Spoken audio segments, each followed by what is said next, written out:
गजा पट्टी में लंबे समय से जारी तनाव के चलते इजरायली डिफेंस फोर्स के सामने एक बड़ा संकट आ खड़ा हुआ है। हाल ही में न्यूयॉर्क टाइम्स द्वारा एक रिपोर्ट प्रकाशित की गई जिसमें ये दावा किया गया कि महीनों से लगातार युद्ध भूमि पर डटे रहने की वजह से आईडीएफ सैनिक अब थकान और मानसिक दबाव के कारण ड्यूटी पर वापस लौटने से कतरा रहे हैं। आधे से ज्यादा रिजर्व बल इस स्थिति से प्रभावित हो चुके हैं, जिसके कारण हमास के खिलाफ इजरायल की रणनीतिक बढ़त कमजोर पड़ गई है और सेना कई मोर्चों पर बैकफुट पर जाती दिखाई दे रही है।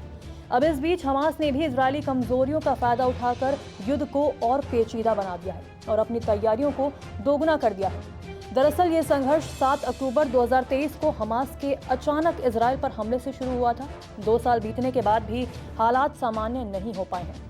जनवरी 2025 में अंतर्राष्ट्रीय मध्यस्थता से एक स्थायी युद्ध विराम हुआ, लेकिन मार्च 2025 में इजरायल ने गाजा पर दोबारा सैन्य अभियान छेड़ दिया।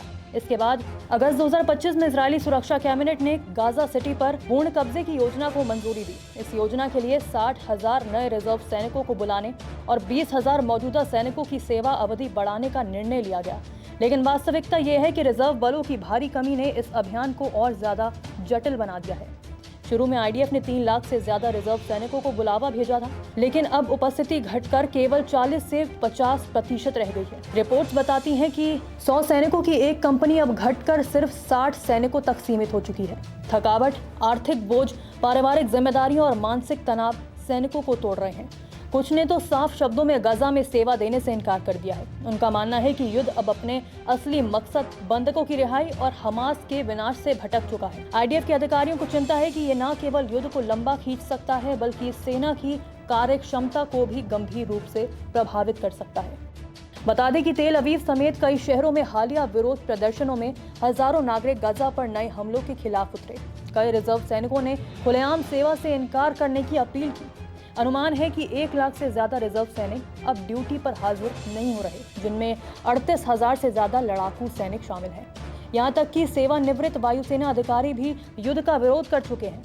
आईडीएफ ने सैनिकों का मनोबल बढ़ाने के लिए गाजा में 1 हफ्ते की तैनाती के बाद 2 हफ्ते की पेड छुट्टी जैसी सुविधाएं देने का ऐलान किया, लेकिन इन उपायों का असर सीमित रहा है। कई सैनिकों का कहना है कि पर्याप्त जनशक्ति न होने के कारण मिशन अधूरे रह जाते हैं। यानी आज हमास के पास पहले से कहीं ज्यादा युद्ध क्षमता है। सुरंगों और शहरी युद्ध की रणनीति ने इजरायली सेना को बार बार पीछे हटने पर मजबूर कर दिया। जुलाई 2025 में आईडीएफ को गजा के कुछ हिस्सों से हटना पड़ा था, जबकि अगस्त में नए सैन्य अभियान ने इजरायल के अंतर्राष्ट्रीय अलगाव को और बढ़ा दिया।